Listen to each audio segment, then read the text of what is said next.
দেখতে দেখতে চোখের পলকে একটা জাতির বিশাল একটা অংশ টিকটকার হয়ে গেল। আর আমরা দাঁড়িয়ে দাঁড়িয়ে দেখছি, আমাদের কিছুই করার নেই, আমরা কিছুই করতে পারছি না।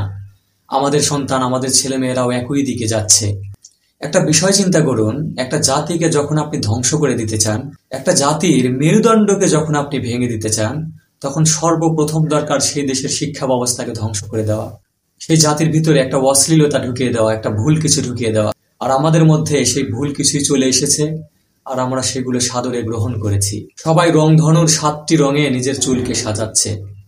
অর্থাৎ রংধনুর যে ৭টি রং রয়েছে, এই ৭টি রং থেকে আমার মনে হয় আরো বেশি রঙে তাদের নিজের চুলকে স্টাইল করছে। যে যার যার মতো চলছে, যার যার মতো স্টাইল গ্রহণ করছে। আর আমরা কি করছি? আমরা আমাদের ছেলে মেয়ে ক্লাস ৫ম শ্রেণী পাশ করার আগেই তাদের হাতে মোবাইল ধরিয়ে দিয়েছি। তারা মোবাইলে দেখছে, স্টাইলগুলো শিখছে। কোনো একটা সময় এগুলোই তাদের অভ্যাস হয়ে দাঁড়াবে। আর যখন এইগুলো তাদের অভ্যাস হবে, তখন আমরা কিছুই করতে পারবো না। কারণ ছেলেমেয়ের যখন অভ্যাস হয়ে যায়, সেই অভ্যাসটা দূর করা যে কত কষ্ট, যারা পরিবর্তন করার চেষ্টা করেছে তারাই বোঝে।